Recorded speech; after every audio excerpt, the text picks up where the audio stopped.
할렐루야. 10월 12일 수요일 원포인트 큐티 시간에 함께 하신 성도님들을 주님의 이름으로 축복합니다. 오늘 하나님께서 우리에게 주신 말씀은 디모데전서 3장 14절에서 4장 5절까지 말씀입니다. 함께 읽도록 하겠습니다. 내가 속히 내게 가기를 바라나 이것을 내게 쓰는 것은 만일 내가 지체하면 너로 하여금 하나님의 집에서 어떻게 행하여야 할지를 알게 하려 함이니 이 집은 살아계신 하나님의 교회요 진리의 기둥과 터니라. 크도다 경건의 비밀이여 그렇지 않다는 이 없도다. 그는 육신으로 나타난 바 되시고 영으로 의롭다 하심을 받으시고 천사들에게 보이시고 만국에서 전파되시고 세상에서 믿음 바 되시고 영광 가운데서 올려지셨느니라. 그러나 성령이 밝히 말씀하시기를 후일에 어떤 사람들이 믿음에서 떠나 미혹하는 영과 귀신의 가르침을 따르리라 하셨으니 자기 양심이 화인을 맞아서 외식함으로 거짓말하는 자들이라. 혼인을 금하고 어떤 음식물은 먹지 말라고 할 터이나 음식물은 하나님이 지으신 바니 믿는 자들과 진리를 아는 자들이 감사함으로 받을 것이니라. 하나님께서 지으신 모든 것이 선함에 감사함으로 받으면 버릴 것이 없나니 하나님의 말씀과 기도로 거룩하여 짐이라. 아멘. 이 시간 말씀과 기도로 거룩하여 짐이라 라는 제목으로 담임 목사님께서 큐티 인도해 주시겠습니다. 할렐루야. 네, 오늘 우리가 이제 디모데전서를 통해서 초대교회의 영적 상황들을 이제 간접적으로도 느끼게 됩니다. 이단이 많았구나, 미혹하는 자가 많았구나, 그리고 심각한 핍박이 있었기에 하나님의 교회에 와서 직분자가 된다는 것은 완전한 헌신자만이 될 수 있는 것이었구나. 적당한 연륜이 있고 또 세월이 흐른 다음에 교회를 좀 다니니까 그저 마치 승진하듯 올라가는 게 결코 아니구나. 하나님의 집에 복음 진리를 사수하는 천병이구나 하는 것이 이제 초대교회의 직분이었다 하는 거예요. 그러므로 우리가 일곱 집사만 가지고도 세상을 뒤집을 수 있었던 능력이 거기에 나왔다. 자, 오늘 이제 3장 14절부터 말씀에는 오늘 여기서 뭘 얘기를 합니까? 여기 이 본문에서 우리에게 보여주는 바는 이제 오늘 교회의 정체성과 본질을 지키기 위하여 어떻게 너희가 해야 하는가를 가르쳐 줍니다. 자, 여기 14절 15절에 우선 교회의 경건의 비밀에 관한 얘기를 하고 있죠. 내가 속히 내게 가기를 바라나 이것을 내게 쓰는 것은 만일 내가 지체하면 너로 하여금 하나님의 집에서 어떻게 행하여야 할지를 알게 하려 함이니 이 집은 살아계신 하나님의 교회요 진리의 기둥과 터니라. 아마 여러분들이 이렇게 좀 눈썰미가 있는 분들은 교회를 이렇게 새로 건축한 곳에 이렇게 가시거나 아니면 기둥을 볼 때 이 본문의 제목이 많이 이 본문이 기록되어 있는 걸 발견했을 거예요.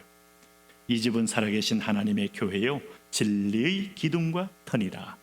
이것이 건물만 물론 말하는 건 아닙니다만은 교회의 본질을 얘기하죠. 여러분 집 가운데서 정말 가장 아름다운 집이 있다면 하나님의 성소입니다. 그 성소의 핵심은 예배하는 곳이라는 의미에서 살아계신 하나님의 교회요 진리와 기둥과 진리의 기둥과 터니라. 교회는 본질적으로 이렇게 애굽에서 불러내어 하나님의 백성만 따로 모은 단체가 교회라고 합니다. 그래서 에클레시아란 말, 바깥으로 불러내어 하나님의 백성들로 모여 그 모이면 하나님 백성들은 한 영으로 한 비전으로 한 생각으로 한 마음으로 하나가 되어 뭘 합니까? 하나님을 예배하는 경건의 삶을 살 수 있어요. 성령님은 그 안에서 역사하면서 각자의 다양한 지체들을 통하여 내 몸 전체를 유익하게 세워가는 것이죠. 그러므로 이 교회는 살아계신 하나님의 교회라는 말을 하나님의 몸이 완전히 회복되어져 가는 우리가 무형의 교회지만 유형적 교회 건물 안에서 하나님의 나라가 세워져 가는 걸 보고 있는 겁니다. 그리고 여기 이 교회 이 집은 진리의 기둥과 터라고 말씀하므로 세상의 거룩한 영적인 아지트와 같은 겁니다. 여러분 성소라는 게 있다는 걸 잊지 마셔야 돼요. 우리가 바벨론의 처소를 할 때 계시록에서 악한 영들 또 음란한 영들 미혹의 영들이 바벨론의 처소에 있다라는 말을 합니다. 사탄도 자기 집이 있어요. 그리고 집단 생활합니다. 오늘 하나님의 성도들이 모이는 것이 바로 교회입니다.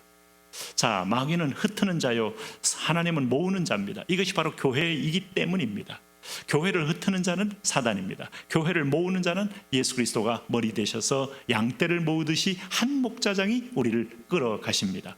이것을 지키고 끊임없이 말씀을 받고 하나님께 예배를 올려드리는 진리의 기둥과 터의 역할을 교회가 하는 것이죠. 자, 그렇게 되면서 이것이 이제 오늘 내가 쓰는 목적이다 이거죠. 교회의 영광스러움, 교회의 독특성, 교회의 또 이렇게 사도적 계속성, 이걸 결코 잊지 말아라 하는 겁니다.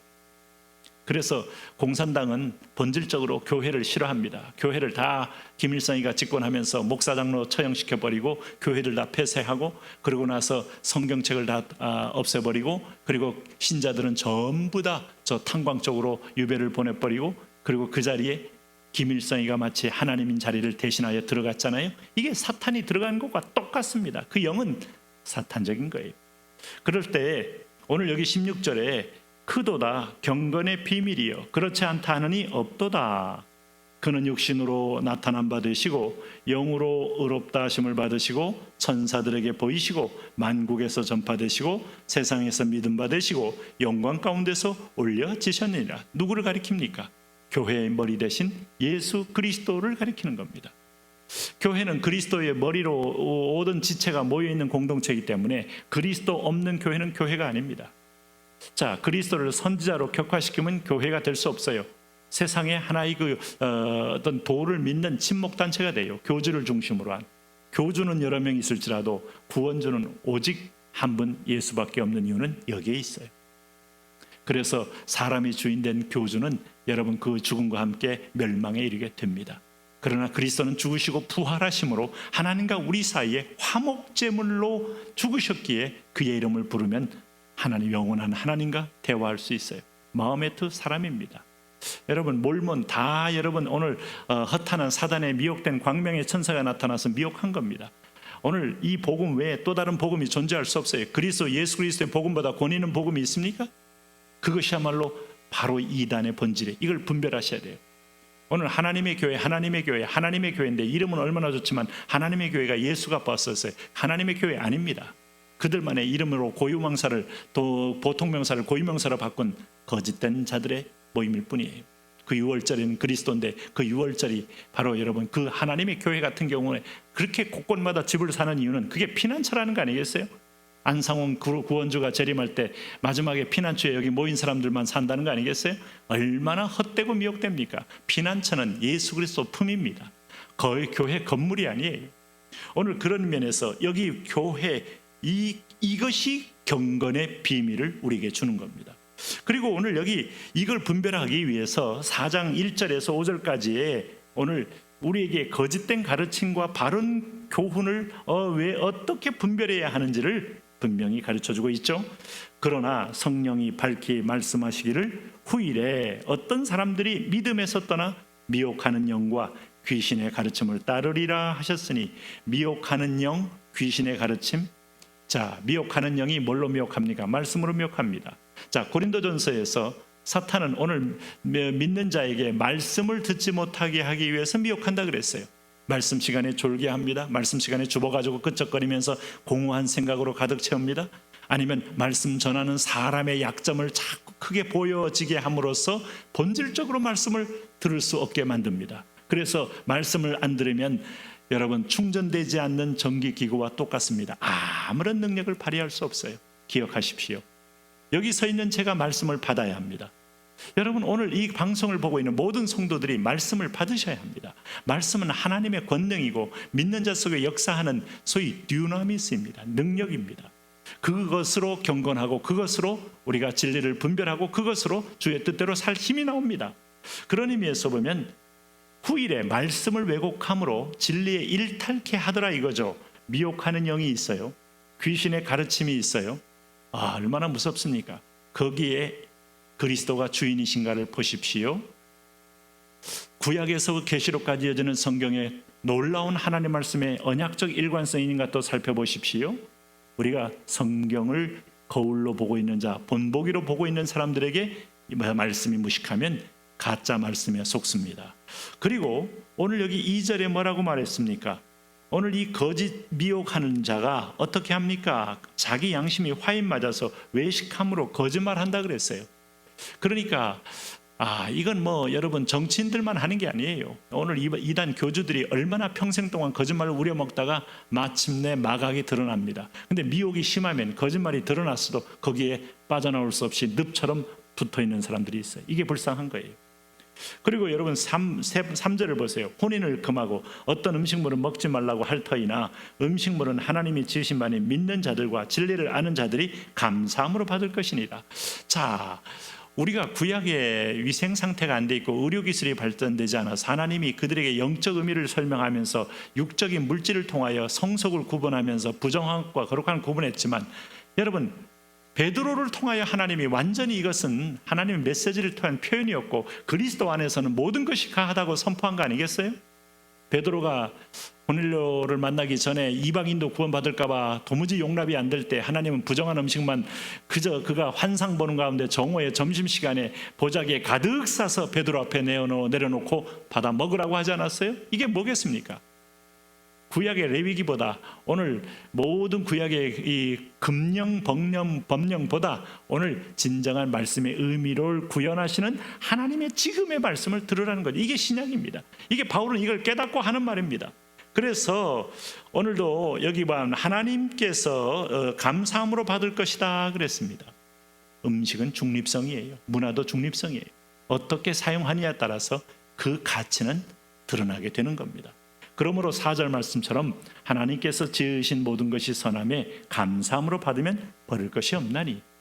여러분, 감사함으로 받는다, 적당함으로 받는다, 매우 중요한 겁니다. 지나치면 다 독이 됩니다. 밥을 지나치게 먹어보세요. 독이 됩니다. 자, 꿀이 아무리 좋아도 지나치게 먹어보세요. 독이 됩니다. 여러분, 김치가 아무리 우리에게 필요한 발효식품이라도 지나치게 먹으세요. 아마 바로 위장병 생길걸요. 우리는 적당한 조화라는 게 있어요. 그래서 적당하고 질서대로 하나님, 이것은 진리 안에 자유한 겁니다. 술에 쓰는 용도도 있죠. 약으로 쓸 때가 용도가 있죠.